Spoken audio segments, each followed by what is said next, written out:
আসসালামু আলাইকুম প্রাণপ্রিয় বন্ধুরা, আশা করি সবাই ভালো আছেন। তো অনেকদিন পর আজকে আবার আমার ছাগলের আপডেট নিয়ে আসলাম। তো এই যে দেখেন ঘাস টাস পুরো এক জায়গায়। এই যে আমার পাঠাটা দুর্বল হয়ে মেলে করছে, তো এটি খেতে লাগছে যার জন্য ঘাস টাস।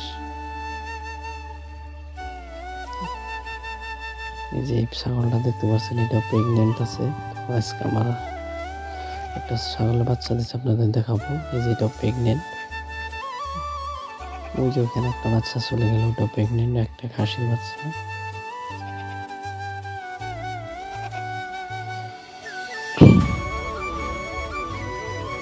এখানে ঘাস নাই, পুরো মাঠ ফাঁকা হয়ে গেছে। এদিকে যে সরিষা আগলা দিলে খালি সরিষা খাবে।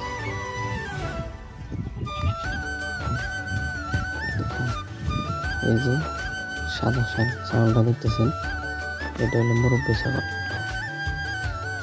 সরিষা খায়। দেখেন তো কি তাহলে দৌড়ছে।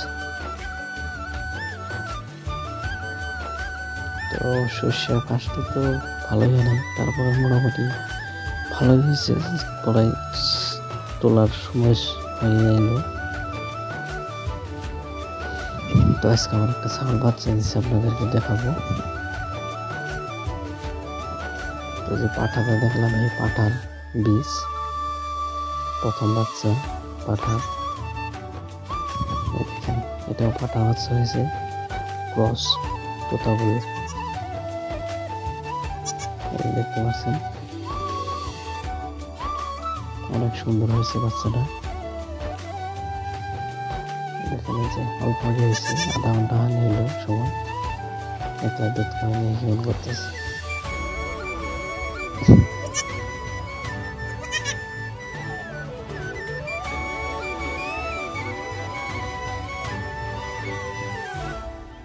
তার মানুষ এসে অনেক দুর্বল, বহুত সময় লাগে, কিন্তু হাঁস মুরগি ছাগল গরু অল্প সময় গেলেই উঠতে পারে, দূর করতে পারে, খাইতে পারে নিজে নিজে।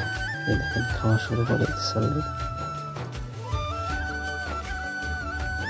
তো ভিডিও দেখে যদি ভালো লাগে অবশ্যই চ্যানেলটাকে সাবস্ক্রাইব করবেন এবং সবাই লাইক করবেন এবং শেয়ার করে দেবেন।